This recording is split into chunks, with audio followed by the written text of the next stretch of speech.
आज की इस वीडियो में हम बात करेंगे क्लास 11 बायोलॉजी के चैप्टर बायोलॉजिकल क्लासिफिकेशन की। ये है पार्ट नंबर 3। आज की इस वीडियो में हमने बात करनी थी, जैसे कि पिछले वीडियो में हमने बात की थी कैरेक्टरिस्टिक्स की। कैरेक्टरिस्टिक्स देखे थे ग्रॉस मॉर्फोलॉजी के अलावा, और कैरेक्टरिस्टिक्स भी इंक्लूड किए थे for classification as main criteria, जैसे कि cell structure, body organisation, mode of nutrition, reproduction and phylogenetic relationships. सिर्फ ग्रॉस मॉर्फोलॉजी मतलब कि मॉर्फोलॉजिकल स्ट्रक्चर, मॉर्फोलॉजिकल अपीयरेंस के अलावा और भी ज़रूरत थी, मॉर्फोलॉजिकल कैरेक्टर्स के अलावा और कैरेक्टर्स लेने की जरूरत थी as the basis for classification. तो main criteria in the basis of as the basis of classification in the 5 kingdom classification are cell structure, body organisation, mode of nutrition, reproduction and phylogenetic relationships. फिर इसके बाद हमने बात की थी 3 domain system की, इसके अंदर जिसको कार्ल वूस ने दिया था। 3 domain system was given to us by Carl Woese. इन्होंने कहा कि 3 डोमेन्स जो है, इनमें से 2 डोमेन्स मोनेरा में ही क्लासीफाई किए गए हैं, 2 डोमेन्स। बाकी जो एक डोमेन है उसमें सब के सब जो हमारे बाकी किंगडम्स है, प्रोटिस्टा, फंजाई, प्लांटाई, एनिमेलिया, वो सब एक ही डोमेन के अंदर आ जाते हैं। 3 डोमेन सिस्टम के अंदर ये सब होता है। फिर हमने ये सब चीज़ों की बात की थी कि इसमें मेन, इस पूरे पैराग्राफ में मेन मुद्दा यही था कि प्लांट्स के अंदर बहुत सारी ऐसी चीज़ें डाल दी गई जो कि आपस में, बहुत सारे ऐसे ऑर्गेनिजम्स डाल दिए गए जो कि आपस में बहुत डिफरेंट थे, बस उनके बीच में एक ही कॉमन कैरेक्टर था। दैट इज, इन सब के बीच में इन सब के पास सेल वॉल होती है और प्लांट्स के अंदर भी सेल वॉल होती है, इसलिए इन सबको प्लांट्स की कैटेगरी के अंदर डाल दिया। बट डिफरेंस इनके अंदर बहुत सारे हैं। जैसे कि सेल वॉल की अगर बात करें तो उसमें सेल वॉल का कंपोजिशन अलग है। फंजाई काइटिन का बना है, फंजाई की सेल वॉल, प्लांट्स की सेल वॉल, इसमें सेल्यूलोज। उसके अलावा यूकैरियोटिक और प्रोकैरियोटिक दोनों इसके अंदर आ रहे थे, वो डिफरेंशिएट नहीं हो पा रहे थे। यूनिसेलुलर, मल्टीसेलुलर, वो भी इसके अंदर ही आ रहे थे, डिफरेंशिएट नहीं हो पा रहे थे। ये सब चीज़ें थी। और क्लेमाइडोमोनास और स्पाइरोगैरा की जैसे बात की, ये दोनों एक साथ आ गए थे एल्गी के अंदर। हालांकि ये डिफरेंस है, क्लेमाइडोमोनास और स्पाइरोगैरा यूनिसेलुलर और मल्टीसेलुलर के हिसाब से ये दोनों डिफरेंट है, और इनको एक ही कैटेगरी के अंदर डाल दिया एल्गी, जो कि प्लांट्स के अंदर आता है। इधर एल्गी को प्लांट्स के अंदर रखा गया है। और इसी के साथ यूकैरियोटिक, प्रोकैरियोटिक, यूनिसेलुलर, मल्टीसेलुलर, इसका कोई डिफरेंस हुआ ही नहीं जब प्लांट्स के अंदर सबको डाल दिया।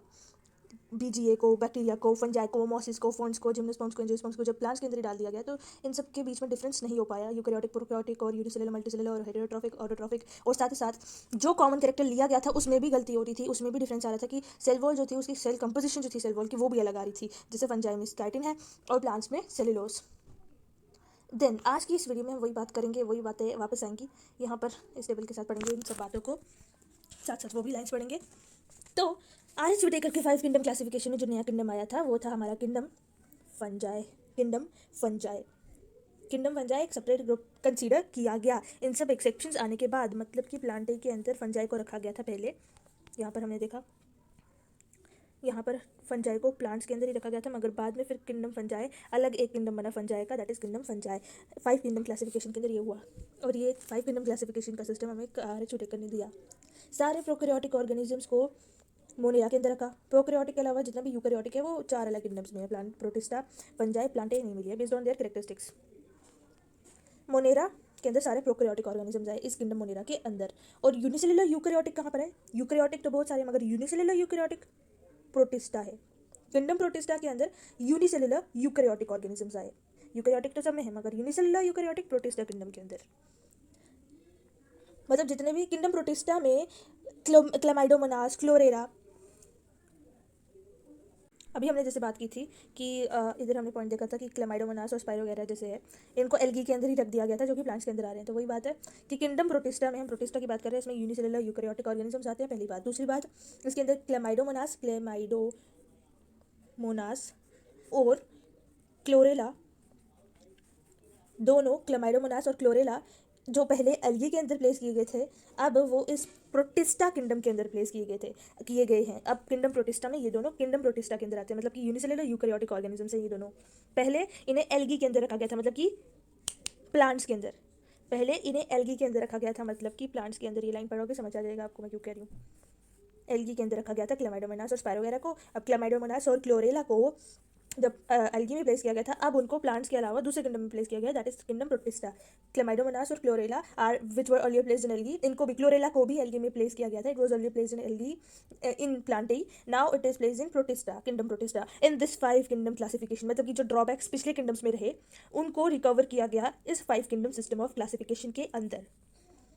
And with Paramecium and Amoeba, Paramecium और अमोइबा को पहले एनिमेलिया किंगडम के अंदर रखा गया था। So that was wrong. एक ही बेसिस पर इनको बस पैरामीशियम और अमोइबा को, पैरामीशियम एंड अमोइबा को बस एक ही बेसिस पर एनिमेलिया किंगडम के अंदर रख दिया कि भाई इनके अंदर सेल वॉल नहीं है। तो ऑब्वियसली एनिमल्स के अंदर सेल वॉल नहीं होती, बस सिर्फ इसी कैरेक्टर के बेसिस पर इनको पैरामीशियम और अमोइबा को एनिमेलिया के अंदर डाल दिया कि इनके पास सेल वॉल नहीं है। बट इसके अलावा अब पैरामीशियम और अमोइबा को भी, पैरामीशियम और अमोइबा को भी अब प्लेस किया गया है किंगडम प्रोटिस्टा में। तो क्या क्या देखा किंगडम प्रोटिस्टा के, हमने मेंबर्स देख लिए, ऑर्गेनिजम्स देखे जो किंगडम प्रोटिस्टा में आते हैं। क्लेमाइडोमोनास, क्लोरेला, पैरामीशियम, अमोइबा, इन सबको किंगडम प्रोटिस्टा के अंदर अब रखा गया। पहले कुछ प्लांटे के अंदर थे और एनिमेलिया के अंदर थे। प्लांटे के अंदर थे पहले क्लेमाइडोमोनास और क्लोरेला, एनिमेलिया के अंदर थे पैरामीशियम एंड अमोइबा। अब इन चारों को अब रखा गया है क्योंकि प्रोटिस्टा से मिलते जुलते कैरेक्टरिस्टिक्स हैं इनके, यूकैरियोटिक है, यूनिसेलुलर है। बेशक इनके अंदर सेल वॉल एब्सेंट है, बेशक इनके अंदर प्लांट वाले कुछ बहुत कम कैरेक्टरिस्टिक्स होंगे, मगर उससे भी ज़्यादा प्रोटिस्टा वाले कैरेक्टरिस्टिक्स है। अब इन चारों को प्रोटिस्टा के अंदर रखा गया है। प्रोटिस्टा के बारे में हमने देखा। प्रोटिस्टा में आ जाते हैं हमारे Chlamydomonas, Chlorella, Amoeba, Paramecium. So it put together those organisms which were earlier classified in different kingdoms। उन सब ऑर्गेनिजम्स को इसने अपने अंदर रख दिया, प्रोटिस्टा के अंदर आ गया उन सब को जो पहले किसी और डिफरेंट किंगडम को बिलोंग करते थे, क्योंकि उनमें कुछ कॉमन कैरेक्टर्स थे, स्टिल थे। जैसे प्लांटे के चक्कर में क्लेमाइडोमोनास और क्लोरेला को रख दिया क्योंकि भाई इनके अंदर सेल वॉल्स है, और एनिमेलिया के अंदर रख दिया अमोइबा और पैरामीशियम को क्योंकि उनके अंदर सेल वॉल्स नहीं है। बस सेल वॉल है, सेल वॉल नहीं है, यहीं तक सोच थी तब। बट बाद में पता चला इनके एनिमेलिया, प्लांटे और एनिमेलिया में इनके बस यही कैरेक्टरिस्टिक सिमिलर है कि सेल वॉल है नहीं है, बाकी सब तो सिमिलर नहीं है। बाकी सब सिमिलर है एक नए किंगडम से, दैट इज किंगडम प्रोटिस्टा। हालांकि कुछ डिफरेंस हो सकते हैं मगर ज़्यादा किंगडम प्रोटिस्टा से मिलते जुलते थे, इसलिए इसके अंदर डाल दिया गया। Now this happened because the criteria, आ जाओ इधर, this happened because the criteria for classification changed। पहले तक हमारी सोच यहाँ तक ही थी कि भाई मॉर्फोलॉजिकल कैरेक्टर्स हैं, बस वो हमारा क्राइटेरिया था क्लासिफिकेशन के लिए, हमारा ये क्राइटेरिया का था। और मॉर्फोलॉजिकल कैरेक्टर्स के अलावा अगर सेल वॉल है तो प्लांट, अगर सेल वॉल नहीं है तो किंगडम एनिमेलिया के अंदर, बस। बट धीरे धीरे जब हमारे क्लासिफिकेशन के लिए जो क्राइटेरिया थे जब चेंज हुए, तब जाके फिर अब आखिरकार ये पॉसिबल हो पाया कि अब इन्हें डिफरेंट किंगडम्स में प्लेस किया गया जिस किंगडम में इनको होना चाहिए, based on those criterias। this kind of changes will take place in future too। क्या पता आज भी हम जो पढ़ रहे हैं, क्या पता ये भी गलत निकल आए, और चेंजेस आए, और क्राइटेरिया जो क्लासिफिकेशन के क्राइटेरिया है वापस चेंज हो दोबारा फ्यूचर में जाके। किसको क्या पता फ्यूचर में क्या होने वाला है, क्या पता हमारे दोबारा क्राइटेरिया क्लासिफिकेशन के लिए और चेंज हो। तो इसलिए फ्यूचर में भी depending upon the changes in criteria for classification, future में भी इंप्रूवमेंट हो सकती है in our understanding of characteristics and evolutionary relationships. Organisms की कैरेक्टरिस्टिक्स और उनके एवोल्यूशनरी रिलेशनशिप्स जिनके बेसिस पर हम क्लासिफिकेशन करते हैं, उनकी अंडरस्टैंडिंग में हमारी अगर चेंज आएगी तो इंप्रूवमेंट होगी फ्यूचर में भी, डिपेंड करता है। Over time, an attempt has been made to evolve a classification system which reflects। अब धीरे धीरे आप देख रहे हैं, स्टार्टिंग में बस मॉर्फोलॉजिकल कैरेक्टर्स ही देखे जा रहे थे, अब इवॉल्व हो रहा है, क्लासिफिकेशन का सिस्टम चेंज हो रहा है, इवॉल्व हो रहा है, जिसके अंदर आप सिर्फ मॉर्फोलॉजिकल कैरेक्टर्स ही नहीं देखोगे, बट उसके अलावा physiological, reproductive similarities, but also phylogenetic similarities, phylogenetic, physiological, reproductive similarities, इन सब के बेसिस पर भी अब क्लासिफिकेशन का सिस्टम चलता है। पहले सिर्फ मॉर्फोलॉजिकल बेसिस पर चलता था, अब नहीं, अब ये सब चीज़ें भी आ गई है। ओवर द टाइम क्लासिफिकेशन का सिस्टम इवॉल्व हुआ है, अटैम्प्ट लगाए हैं क्लासिफिकेशन के सिस्टम को इवॉल्व करने के लिए। फाइलोजेनेटिक वर्ड नया होगा आपके लिए, phylogenetic that is based on evolutionary relationships. Phylogenetic word का मतलब क्या होता है, व्हाट इज फाइलोजेनेटिक? या तो कहीं पे आप लिखा हुआ देखोगे एवोल्यूशनरी रिलेशनशिप्स, या तो कहीं पे आप लिखा हुआ देखोगे फाइलोजेनेटिक्स। जैसे कि एवोल्यूशनरी रिलेशनशिप आपके पास यहाँ पर लिखा हुआ था फाइलोजेनेटिक रिलेशनशिप, इससे पहले एवोल्यूशनरी रिलेशनशिप एक और जगह, हाँ देखो सब पॉइंट्स मैं आपको बता रही हूँ कहाँ पे था। यहाँ पे एवोल्यूशनरी रिलेशनशिप्स लिखा हुआ था, यहाँ पे फाइलोजेनेटिक, मैं आपको समझाती हूँ क्या हो रहा है। यहाँ पे फाइलोजेनेटिक रिलेशनशिप लिखा हुआ है, यहाँ पर अब इधर लिखा हुआ है phylogenetic based on evolutionary relationships. अब ये क्या है फाइलोजेनेटिक, इसका मतलब समझते हैं। फाइलोजेनेटिक वर्ड का मतलब समझते हैं हम। This phylogenetic word is related to evolutionary development, evolutionary relationships। इससे रिलेटेड वर्ड है, मतलब कि जाति और साथ ही साथ इतिहास रिलेटेड वर्ड है ये, ठीक है। जाति और इतिहास रिलेटेड वर्ड है phylogenetic, that is based on evolutionary relationships. It is related with evolutionary relationships, evolutionary history पर, एवोल्यूशनरी हिस्ट्री से लेना देना है, कहीं ना कहीं इसका एवोल्यूशनरी हिस्ट्री से लेना देना है इस वर्ड का, फाइलोजेनेटिक का। In this chapter we will study characteristics of kingdom Monera, kingdom protista and kingdom fungi. बस इन 3 किंगडम्स के कैरेक्टरिस्टिक्स को इस चैप्टर बायोलॉजिकल क्लासिफिकेशन के अंदर एक एक करके देखेंगे। पहले किंगडम मोनेरा का, फिर प्रोटिस्टा का, फिर फंजाई का कैरेक्टरिस्टिक्स देखेंगे। तो किंगडम प्लांटेई और किंगडम एनिमेलिया कहाँ गए? वो कहीं नहीं गए, उनके लिए अलग अलग चैप्टर है। किंगडम प्लांटेई के लिए पूरा चैप्टर है, वो टॉपिक नहीं है, पूरा चैप्टर है। किंगडम एनिमेलिया के लिए भी पूरा अलग से चैप्टर है। अब इस 5 किंगडम सिस्टम ऑफ क्लासिफिकेशन को हम विटेकर सिस्टम ऑफ क्लासिफिकेशन के नाम से भी बोल सकते हैं। क्यों? क्योंकि 5 किंगडम सिस्टम ऑफ क्लासिफिकेशन हमें विटेकर ने ही तो दिया था। तो in this chapter we will study characteristics of kingdom Monera, Protista and Fungi of the Whittaker system of classification. The kingdoms Plantae and Animalia commonly refer to as plant and animal. सीधे सीधे बोल देती हूँ ना, मैं भी जल्दबाजी में प्लांट बोल देती हूँ, एनिमल बोल देती हूँ। Kingdoms respectively will be dealt separately in chapter 3 and 4। As I already told you that chapter 3 और 4 अलग चैप्टर्स हैं हमारे लिए, किंगडम प्लांटेई और एनिमेलिया के लिए। तो अब हम बात करेंगे किंगडम मोनेरा की। सबसे पहले किंगडम मोनेरा की, इसके कैरेक्टरिस्टिक्स देखेंगे, फिर किंगडम प्रोटिस्टा की, फिर किंगडम फंजाई की। किंगडम मोनेरा, अब मैंने किंगडम मोनेरा वर्ड बोला, इतना तो पता, यही एक अकेला किंगडम है जिसके अंदर प्रोकैरियोट्स आ जाते हैं। अब अपने अंदर प्रोकैरियोट्स के साथ साथ एक और वर्ड घुसा लो रिलेटेड टू किंगडम मोनेरा। जब भी किंगडम मोनेरा बोला जाए तो बैक्टीरिया अपने आंखों के सामने ले आना। क्यों? Bacteria are the sole members of kingdom Monera. जबकि किंगडम मोनेरा में जितने भी मेंबर्स हैं वो सारे के सारे बैक्टीरिया ही है। The members of kingdom Monera are bacteria only. ठीक है, they are the most abundant micro organisms. Micro organisms के तौर पे अगर हम देखें तो bacteria are the most abundant micro organisms. Bacteria तो हर जगह मिल जाता है, ऑब्वियसली ये कॉमन सेंस है। अबंडेंट और माइक्रो ऑर्गेनिज्म बोला है तो ऑब्वियसली हर जगह ही मिलेगा। अगर इतना अबंडेंट है तो हर जगह मिलेगा। Hundreds of bacteria are almost present in a handful of a soil. एक सॉइल को ही उठा लोगे, अपने मुट्ठी जितनी सॉइल को उठा लोगे अपने हाथ में, तो उसके अंदर ही हंड्रेड्स ऑफ बैक्टीरिया आपको मिल जाएंगे। इतने अबंडेंट होते हैं बैक्टीरिया कि वो कहीं पर भी मिल जाते हैं। एक सॉइल के एक आप हैंडफुल ऑफ सॉइल उठाओगे, उसके अंदर भी आपको बैक्टीरिया आराम से मिल जाएगा। They also live in extreme habitats.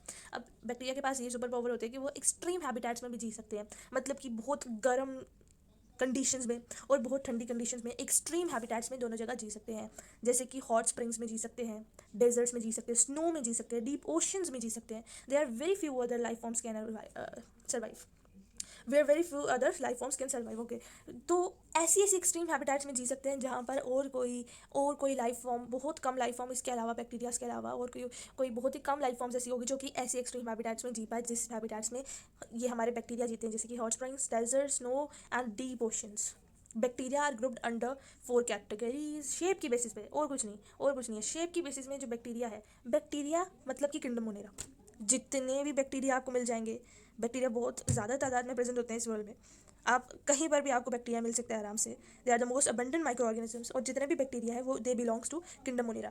Kingdom Monera में सारे बैक्टीरिया आ जाते हैं और कुछ नहीं आता। अब ये जो बैक्टीरियाज हैं, they are of 4 different types based upon there